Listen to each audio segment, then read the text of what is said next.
Hello, everyone. Welcome back to our program.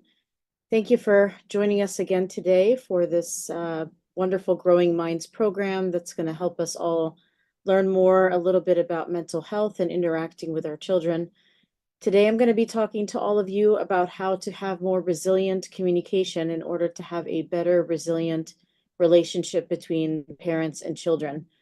Specifically, as children grow, of course, we need to learn how to communicate with them because our world is a very fast-paced and challenging world. And so as a result of that, we need to be able to communicate with our kids in a productive way. And so we should foster for our children a healthy family environment with positive everyday interactions. Also, we're going to be talking specifically about how to have healthy communications and learning how to choose our words carefully, how to understand nonverbal cues, how to express our emotions and to understand what those emotions are and express them well, and also how to develop listening skills.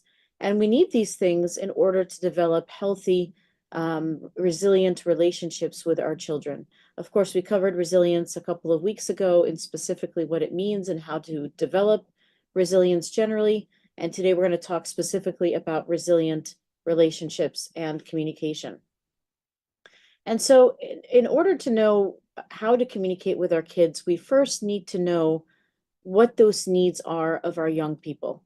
And of course, again, they're bombarded with all kinds of things in their schools, in the world around them, in social media, and in the activities that they have and that they are interacting with. And so we need to know how to respect our children and also to know that we respect them and that they should respect us. We also need to know that the adults in their lives are consistent adults. There could be many things in their lives that are fluctuating and changing and moving around. And so they need to understand that the adults in their life are consistent. They need to know that the adults in their lives believe in them and that they will always believe in them even when there are ups and downs. They also need to know that the adults in their lives love them unconditionally, even when things are difficult or challenging. We need to be able to tell our children that we love them unconditionally and that we will guide them through any difficulty they're going through. But that also means that adults need to have high expectations of the kids that they are raising and are responsible for, but that we should also be compassionate, generous, loving, kind, and flexible and understanding of the difficulties and struggles that they're going through. And in order to do all those things, we have to be present in their lives. So how can we model and build this healthy, resilient strategies in our kids? First of all, we need to know that we have to be emotionally intelligent. In order to have good communication and good resilience, the first step in that should be grounded in emotional intelligence. This means that we are self-aware of our own emotions and understand how they impact and influence our behaviors and how they impact and influence everything that we do, including our interactions with our kids. We also need to self-regulate those emotions in order to model for them how to self-regulate their own emotions. We need to help them to adapt to the changing circumstances that they are experiencing and give them ideas on how to problem solve, and that we, again, have their back and we understand the struggles that they're going through. We also need to have a sense of empathy, and that means that we understand not only our emotions and how they are impacting our lives every day, but we also need to understand other people's emotions, our children's emotions in particular. And oftentimes we have to present them with comfort and support because sometimes in the world around us, we don't have those things. And so we have to understand that other people's emotions are also important, not just our own, and offer them with comfort and support. We also want to build things like social skills in them to help them to maintain effective relationships and to build those relationships to make them healthy as well, and also to maintain effective communications in the relationships that are around them. So once we've built these 4 pillars of emotional intelligence, there are 4 areas of resilience that are the building blocks of resilience that research has shown us that we can build in our children in order to build up their resilience and also to build up our communication with them in a resilient way. So we're going to talk about each of these in a little bit more depth. We want to build competence, confidence, connection, character, contribution to the world, coping skills, and control over their lives. So let's dig deeper a little bit into each one of these 7 concepts. And the first of these is a sense of competence. So it is very easy for us to kind of pick on things that are going wrong in our children's lives, things that they're not doing well. And it doesn't mean that we shouldn't correct those things. Of course we can. However, do we pay attention when they do things correctly? If we do this, we can help them to boost themselves up more. So instead of focusing on the poor grade only, focus on the good grade and how they got that good grade in order to build their self-esteem and also to apply the same skills to what is not going well in some other subject. Or if you ask them to clean their room and they haven't done it yet, but they've done other things correctly during that week, pick on the things that are going correctly and use those to fix the things that are not going so well. This gives them an opportunity for skill development, and so they can grow in competence, and it allows them to recover from failures better because we are seeing the whole picture. It helps them to talk about and understand what is happening in their world and to try again when they have failed or have not succeeded the way that we expect them to.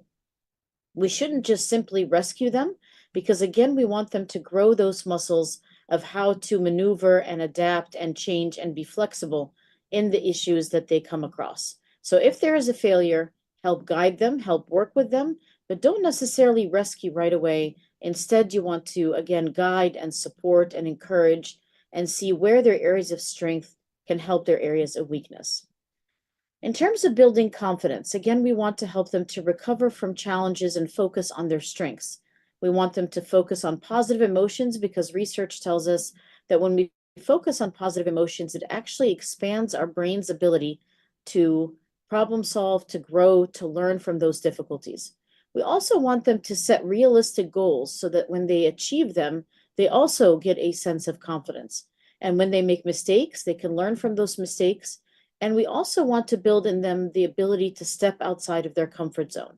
If we stay inside of our comfort zone, yes, that is cozy and comfortable and very nice, but it doesn't help us to grow or to challenge ourselves. So to build confidence, we have to step outside of our comfort zone, but also knowing that there is someone behind us to guide us and support us and give us encouragement and direction. We also want to encourage self-care because, again, those are things that build self-esteem and help us to grow and to know what our needs are, and not to get to a place of burnout or discouragement or sadness or anything like that. So one way to also build confidence, again, we've showed this slide at the last time we talked about resilience, is to understand what their character strengths are. Again, there are 24 character strengths inside of us that we lean on every day, and we grow from these every day. And sometimes we don't realize that we have these character strengths. But research tells us these are all inside of us and that we use them. And every person is unique because they have them in a different order. So while all of us, all 8 billion of us, have these character strengths inside of us, we tend to utilize 3 or 4 or 5 the most, and the rest are still there as well. So the more of these that we foster and we help these to grow, the better we can develop our confidence because we're leaning on what already makes us strong. Another way to build self-esteem is to recognize when things are low and talk to positive people in our life that care about us, that can help us to remember those strengths. Also, when things are not going well, oftentimes self-care goes by the wayside.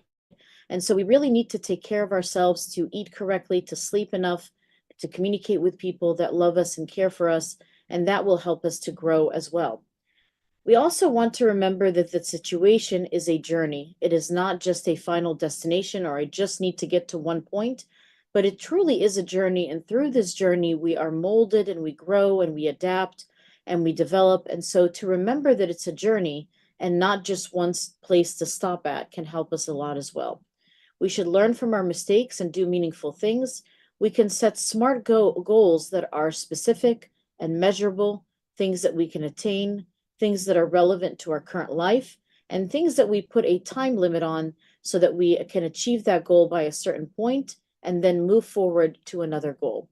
We also need to include some downtime with God and with ourselves so that we can really identify and figure out the things that are going well and the things that are not going well. We can change or adjust or be flexible from and grow from.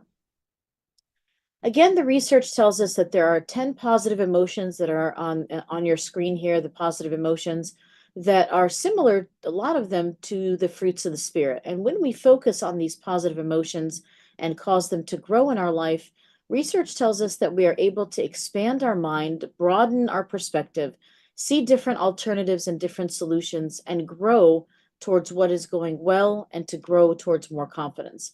So again, growing these 10 positive emotions can help us to grow and move towards a greater confidence.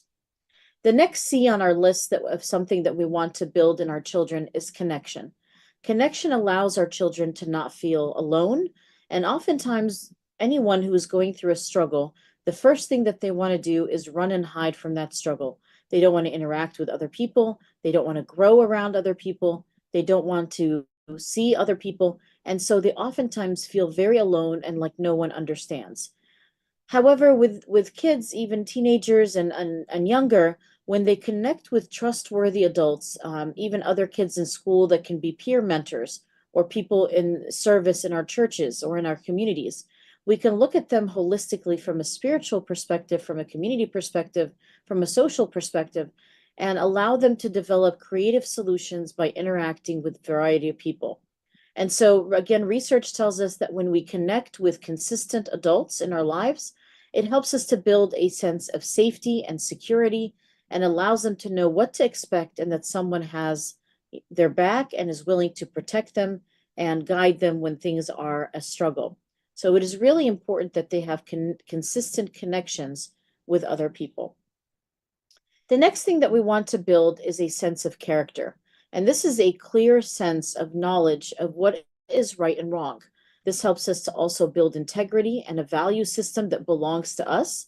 And we are grounded with that value system as well. That helps us to be grounded when things around us are changing and growing. So talk to our kids about character and knowing what they stand for, and also to defend themselves and their values and their character, even if it means standing against the crowd.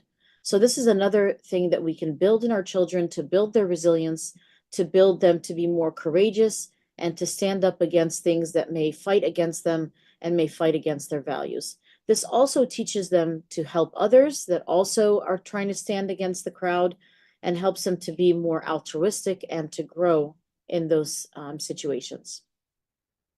We also want to develop a sense of contribution. When research again tells us that when kids are altruistic, that means they contribute to the well-being of others, and they also will learn to accept help and to give help to others. And this can be a sense of meaning as well, meaning development and helping them to grow in meaning. It also helps them to feel a sense of gratitude when they see, in comparison, maybe how they can help others to grow and develop their own talents and strengths. Also, research tells us that when we experience gratitude and we feel gratitude, when we help others or when we recognize the good things in our life, it helps us shift our perspective away from the things that are not going right and towards the things that are going right. This helps us to feel a sense of purpose and that we have a place in this world and that we're contributing to our greater society and our greater world.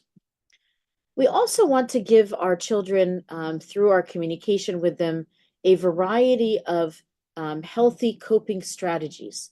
We don't want to give them just one or two tools, because what if those one or two tools do not work? We need to help them to identify good coping strategies, several of them that can be applicable in different situations and different scenarios. So if they're coping with a struggle at school, how can we cope with that situation?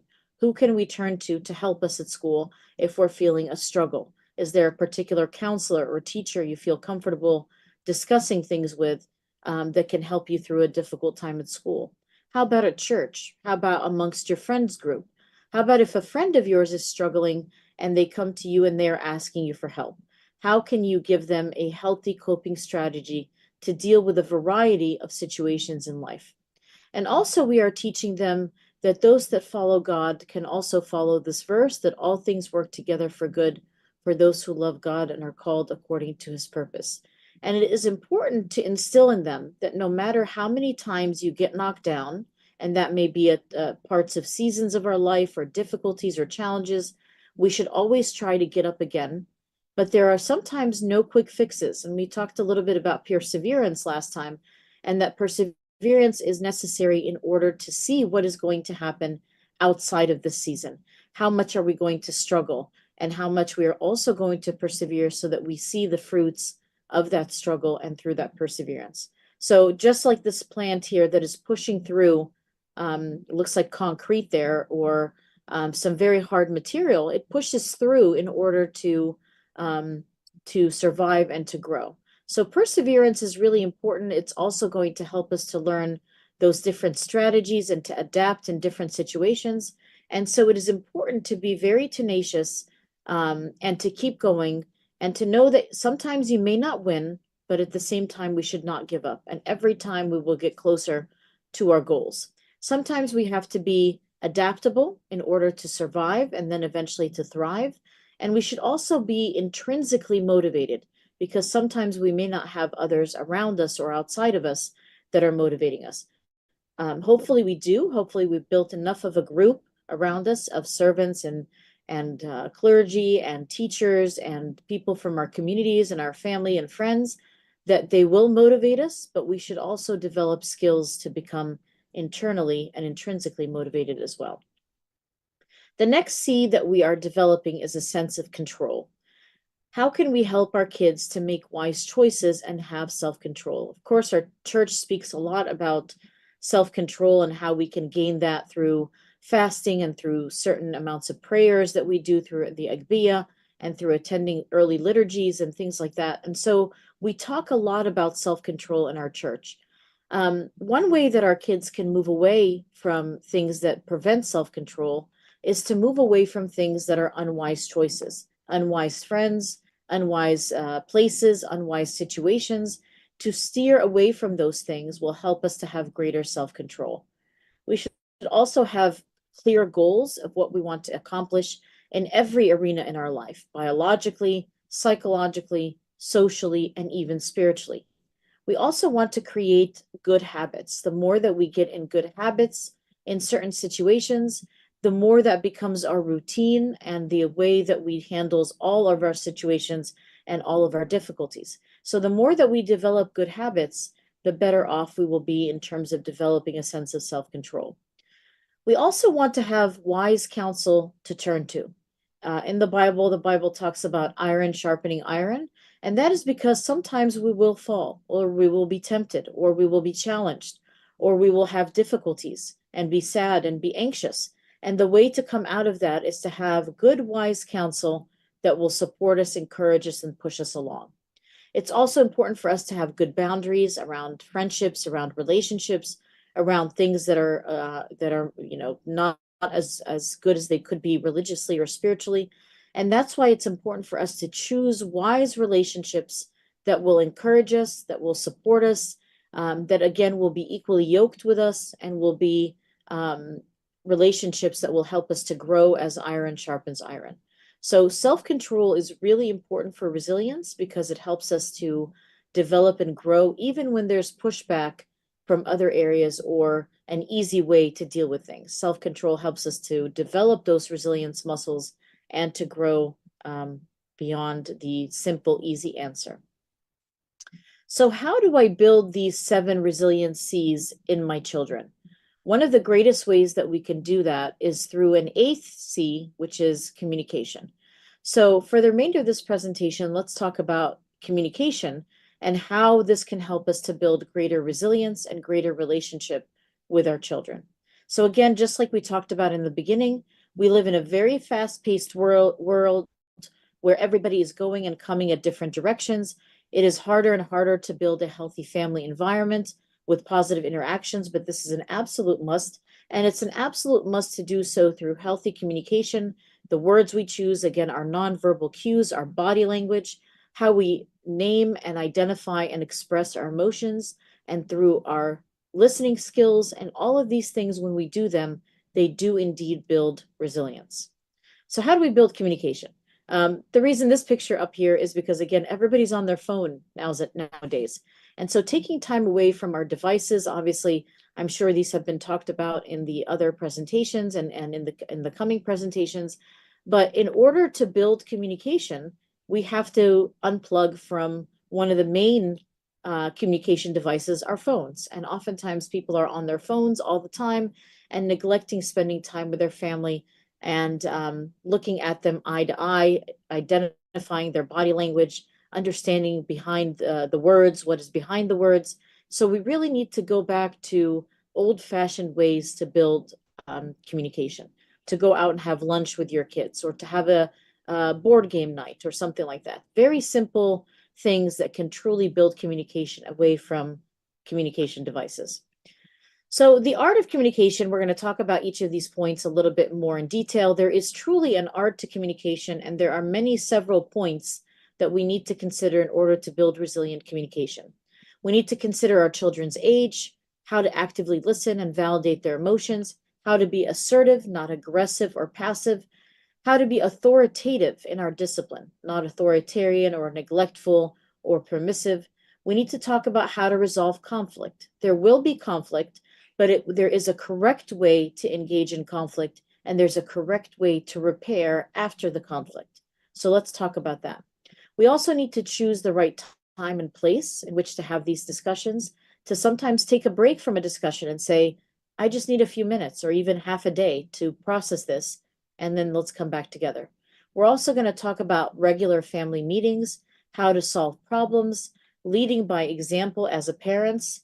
And we also need to look at apologizing and forgiving each other and planning for a future without the same argument repeating over and over and over and over again.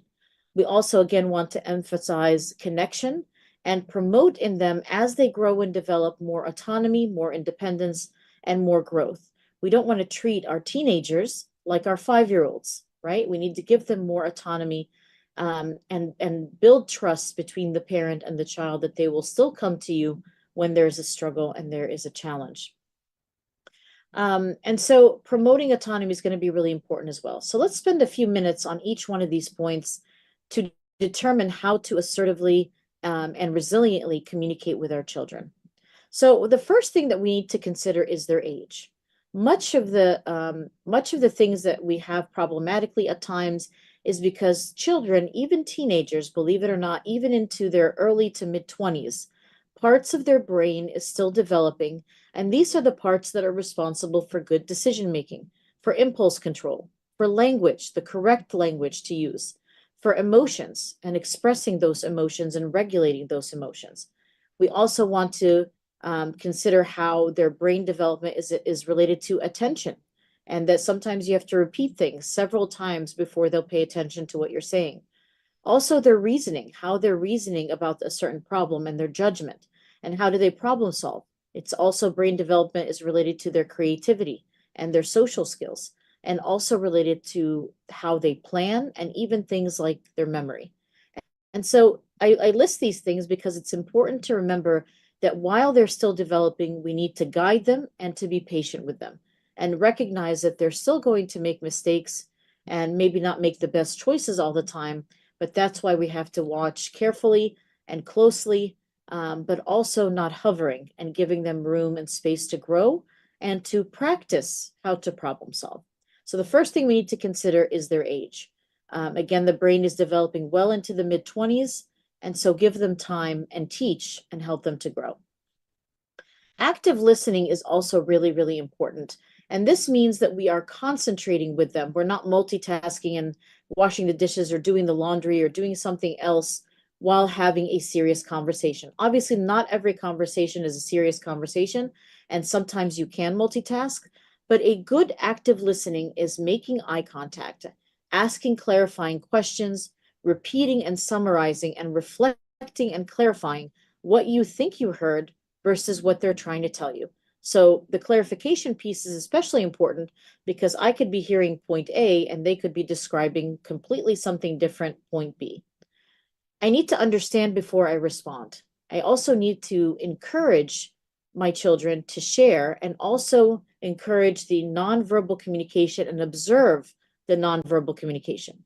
Their face could be saying something completely different than what their words are saying. They could say, I'm fine, but their face could say that they're really sad or anxious. So we have to pay attention to these nonverbal cues and respond with understanding and remember what you are trying to communicate here.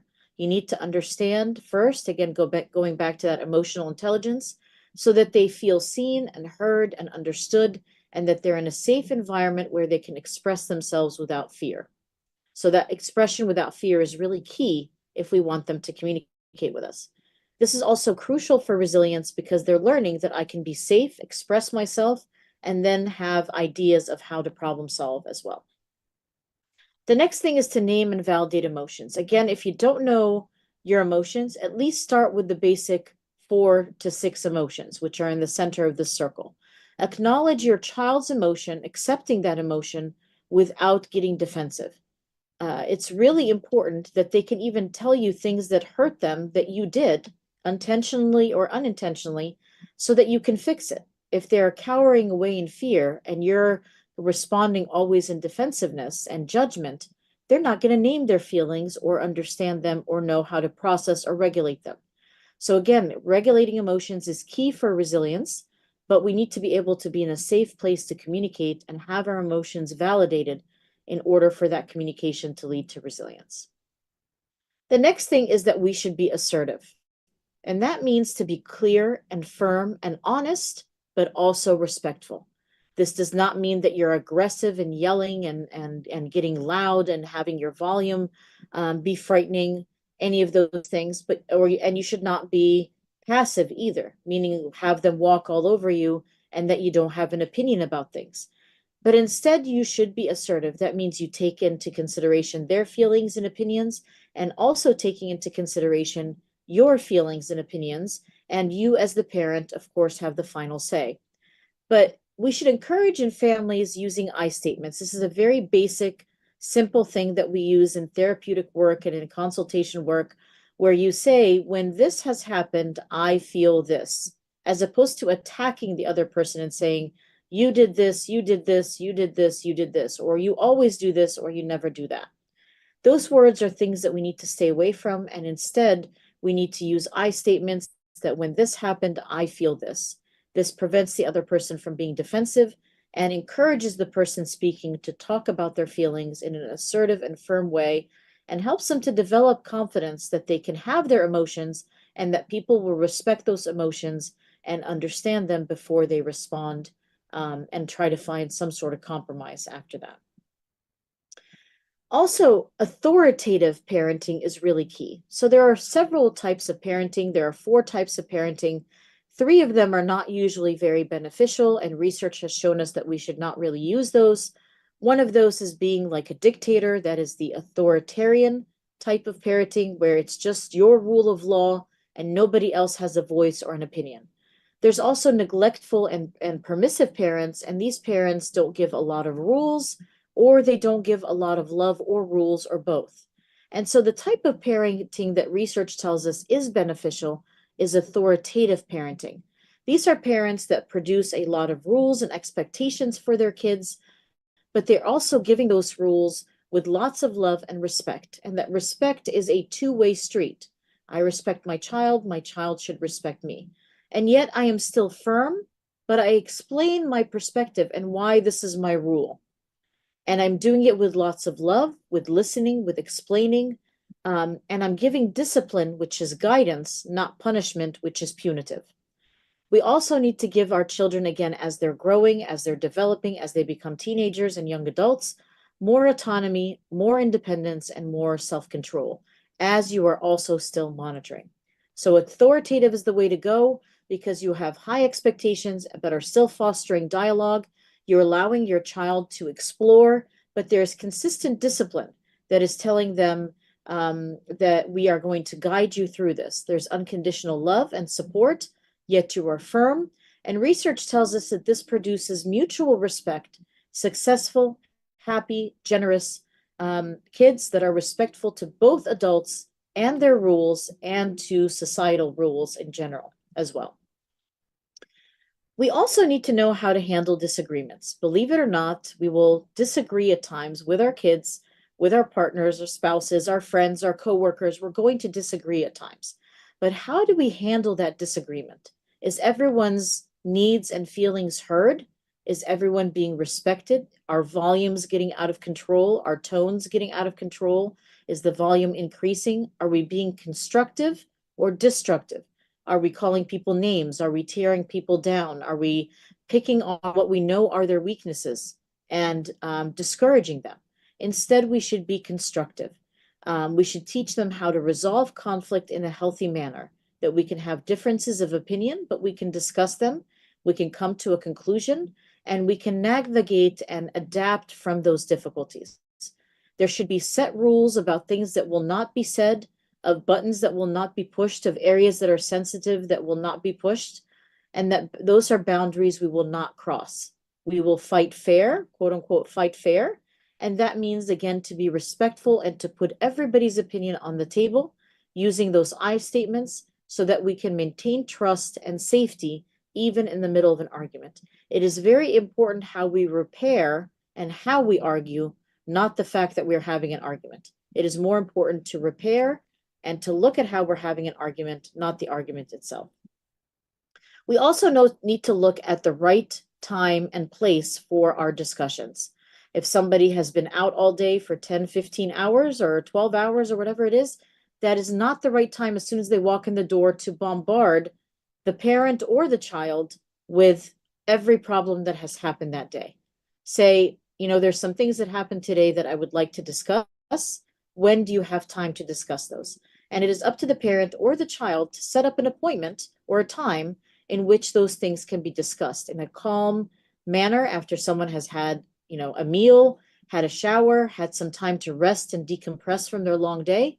But it has to be done at the right time and place, not in public where, again, tensions can be arised, but looking for the right time and place to have our communication. Choose the right time when you're not tired and hungry, when you can be calm and focused, again, avoiding public spaces or avoiding high times of stress. Don't come to your parent or parent go to your child before a major test or a major meeting and expect to get their undivided attention. It's only going to lead to tension and maybe even more arguments. Sometimes our arguments are not going to be solved in the day. Of course, the Bible tells us to not fall asleep on our anger, or let the sun go down on our anger, I should say. But that also doesn't mean that we should continue to argue if there is no solution in sight. Sometimes we can say, we can agree to disagree for this evening. Let's table this discussion. We can come back to it when we're both calmer and when we've had a break and a chance to kind of decompress from this argument, and we can think about it more clearly, more focused, kinder to each other. And so this is just a cool-off period, a refocusing period, a continuing later period. It doesn't mean I'm going to brush this under the rug. It doesn't mean I'm going to sleep while angry. It doesn't mean that, again, I'm going to call people names or use things that are demeaning towards the other person. So we don't want those things. Of course, we should not let the sun go down on our anger. But taking a break can sometimes give us some clarity, and we can come back with better solutions and more focus towards this problem. We should also have regular family meetings. In most of our jobs, we have meetings once a week, twice a month, something like that, in order to get everybody on the same page. And that is really important. Everybody has to be on the same page. Who's doing what, who's delegating what duties to who, and we know what everybody else is doing and what is the expectations. The same thing should happen in our families.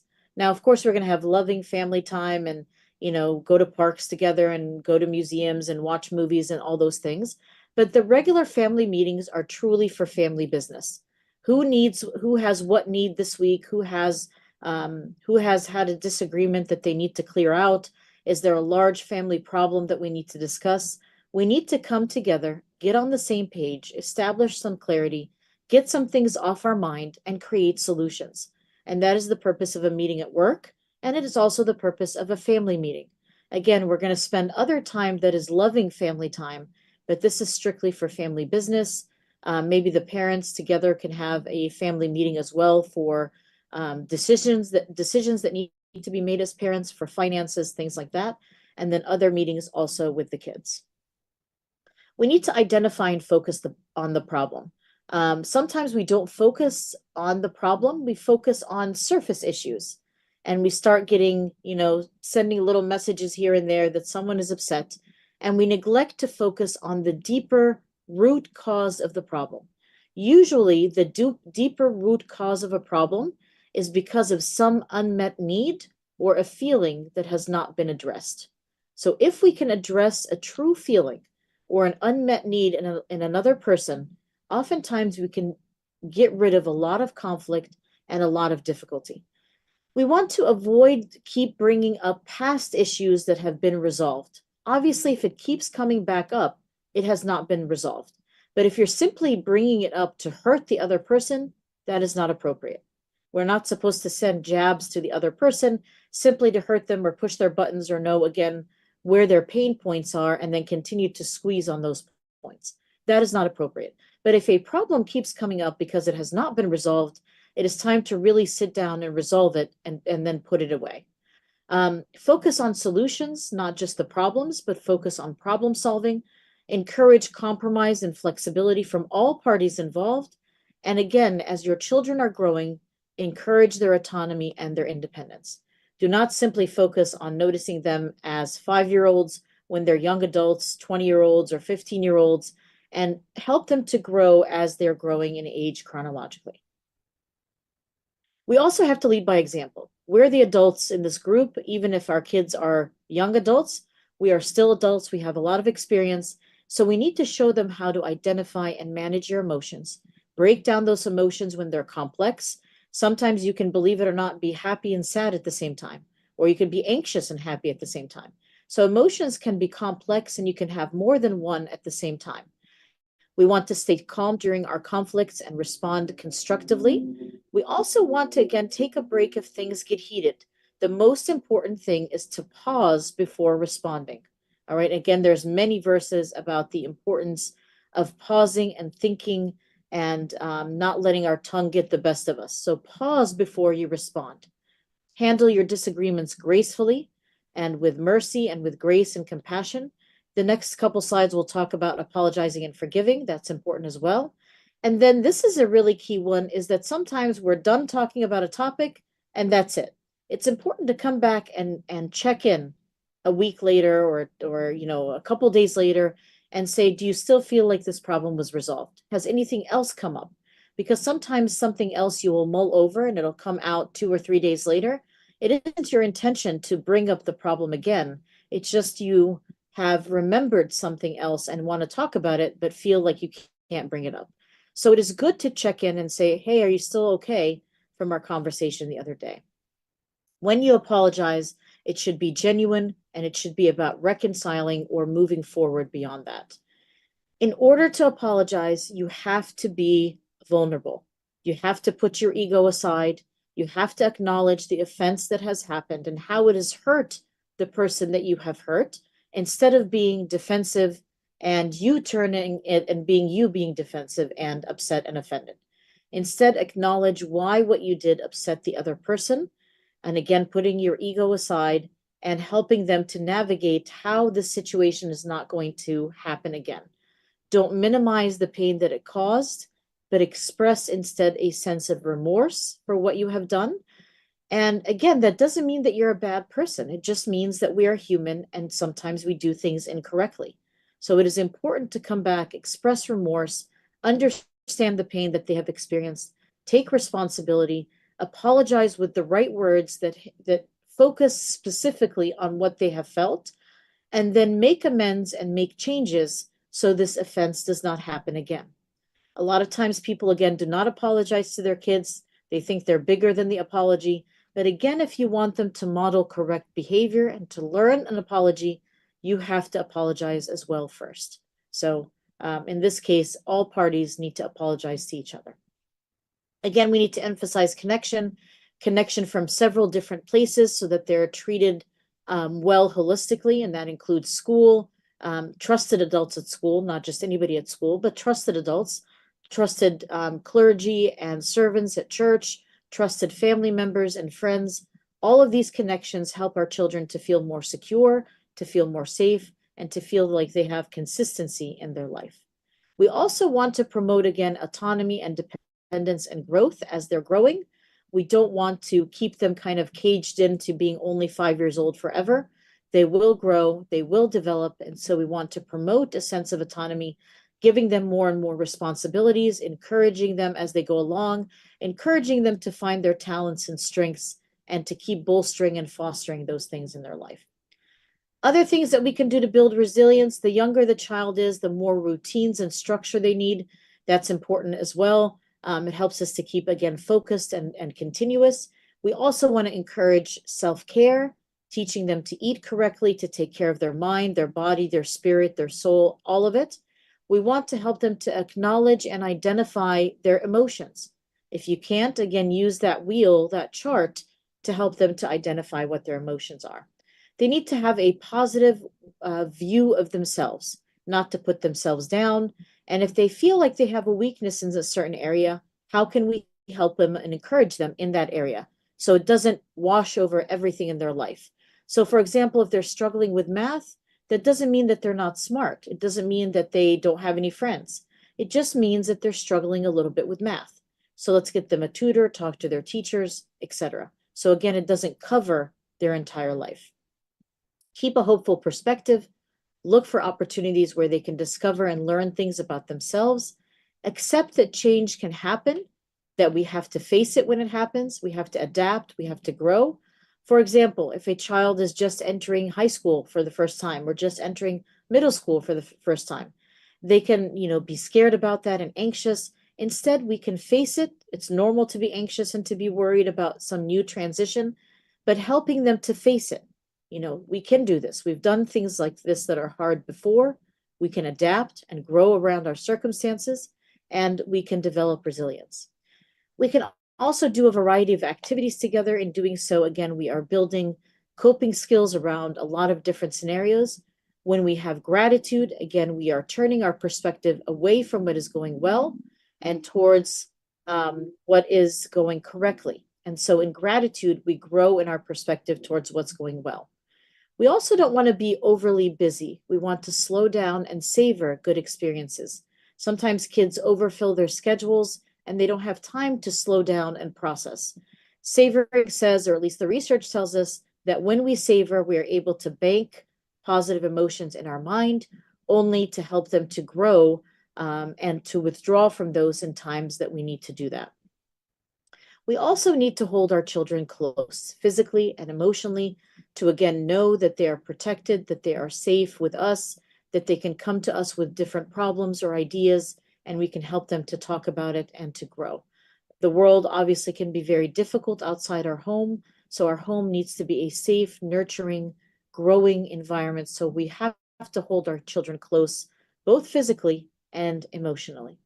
So resilience, again, is not the absence of any difficulties, but it's the conscious choice to experience a full spectrum of human emotions, to not be consumed by those emotions, and to thrive despite them. Resilience is also the upward spiral of well-being. It helps us to see a lot of different possibilities, to be optimistic, to have a variety of coping skills, to be adaptable and flexible. And good emotions help buffer resilient people from symptoms of depression, anxiety, and other mental health issues. So the more resilient and the more we grow that muscle of resilience, the more we are able to grow and develop and become able to change our environment. And what happens if you cannot change your circumstances? Sometimes we can't change our circumstances. Let's say we have a difficult teacher or a difficult classmate that we can't necessarily, just move away from. At that point in time, we have built enough of these resilience muscles in order to not change our circumstances, but we can change our perspective. We can change how we think about it. We can learn and grow more about ourselves in those circumstances as well. Maybe we can administer some help from other teachers in our school or administrators that can help us get out of that situation or to learn how to deal with it. But oftentimes, if we can't change our circumstance, we need to go and grow our thinking and to change our thoughts. And that is where our freedom is in changing our thoughts. Again, I showed this slide last time because it's so special and so important that sometimes we feel like we don't have any potential, but we need to look at the lack of potential like this egg and think about what we could become. if we watch our thoughts, our words, our actions, our habits, and develop a good character and our destiny. And so we do have great potential, even if things are not going perfectly at this time. And in that case, we can see things that are in the future because, again, God has given us hope and a future and the ability to prosper. And that verse is in Jeremiah 29. So finally, how do we create a more resilient child? Resilient children are those that can communicate, can express gratitude, even in the smallest things, because it helps shift their perspective. Kids that can communicate their strengths and use them. They can savor good experiences and find something good, even in a bad day. Can there be even one thing that was good? Let's name at least one thing and get in the habit of naming at least one thing that is good. Let us examine our own story of resilience. We've been resilient before. How did we do it? Let's apply it to our current situation. And again, of course, helping others helps us to gain some perspective on our own lives and helps us to find a sense of purpose and meaning. And so our question that you can get credit for, this was supposed to be shown in the last resilience lecture, but it did not show on the screen. So while we're answering some questions that have come through during this talk, there is a question here that you can all scan that QR code and get credit for listening in today. And that is, which of the following will not cultivate our resilience in our child? Which one will not cultivate resilience in our child? Is it to identify and enhance their strength? Is it to recognize and utilize past tools of resilience that have worked?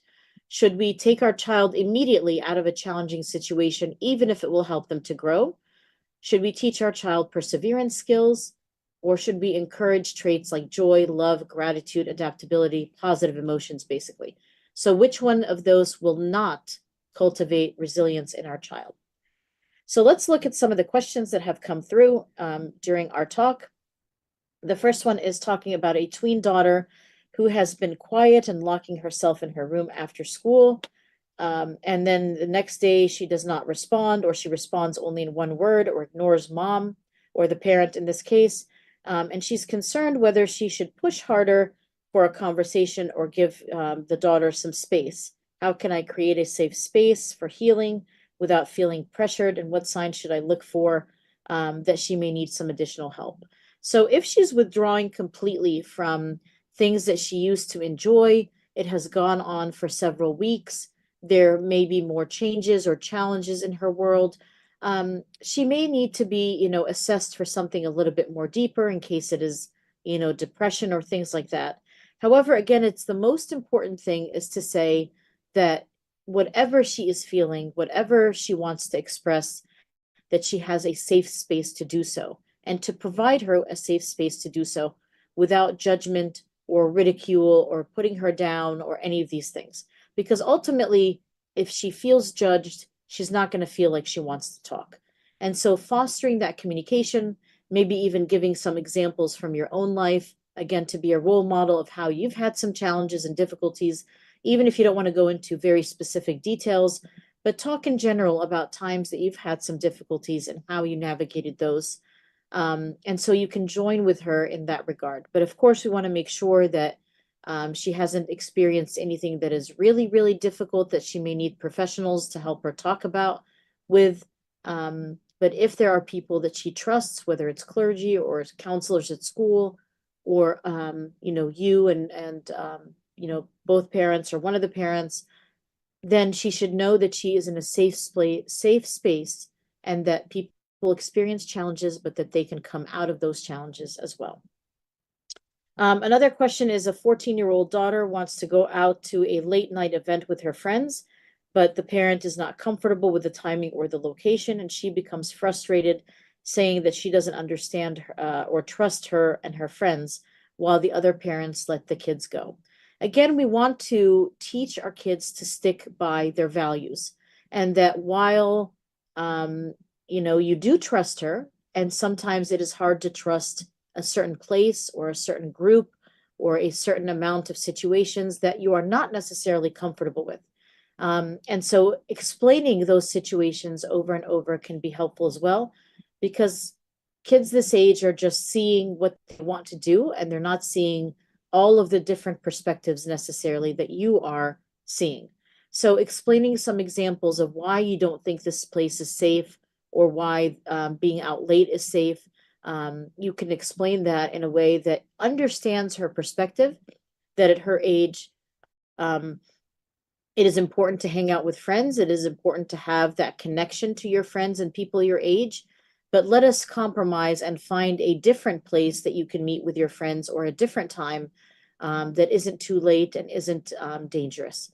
And so, again, we know that, late night events can have curfews, can have things that happen that are not good, and that you don't want her involved in that. All right, the next question is about a teenage son who is stressed about homework and his future. And the parent has noticed they're withdrawing from the family, is more irritable than usual. And then when should I consider, again, outside help?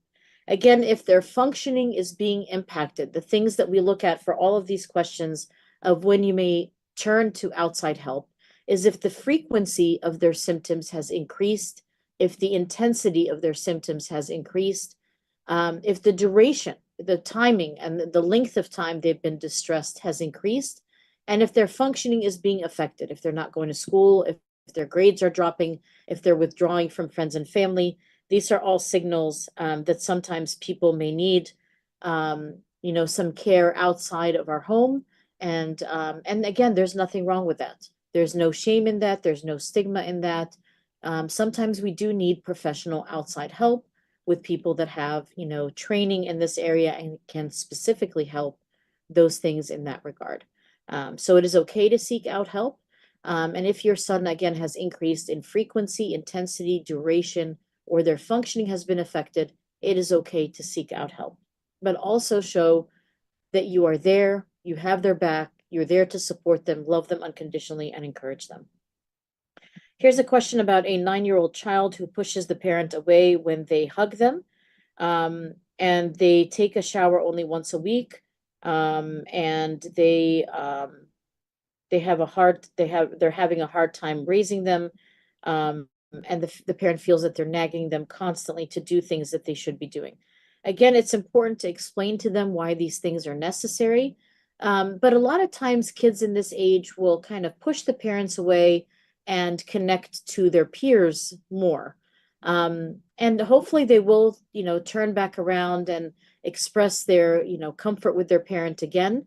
But maybe asking them why they choose to push the parent away, and what they're feeling. Is it because they're around friends and they may be embarrassed and feel older than that? Because a lot of times kids in this age group, in the tween and teens, they feel there's a significant focus or a spotlight that's on them, and everybody's watching everything that they're doing. And so they feel embarrassed easily or feel apprehensive easily. So is it that they're, kind of embarrassed, and explaining to them that you love them and that's why you hug them is kind of important, but also respecting their space at times is important as well. So talking to them about it, and finding some sort of, connection between the two is really important. A lot of times kids will come back after a certain age.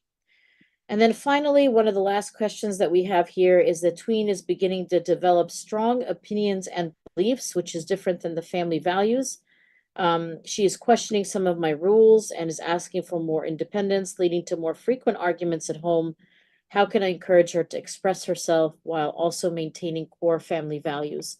So you're going to explain why you have your core family values, but also understanding that indeed, as kids approach tween and teenage, they do develop strong opinions, and they start to no longer, at least even biologically, to not start thinking in simple terms anymore. There's a lot more gray area, if you will, between what they used to think and what maybe the world is telling them and maybe what their parents are telling them. And so there's a lot more gray area and confusion than there was previously. So as their mind expands, we want to explain to them that your brain is still developing. What you may think you like now, you may not like in a few years, or you may not gravitate in a few years, and that these are our family values, maybe our church values, our community's values, and we stand by those values for reasons X, Y, and Z.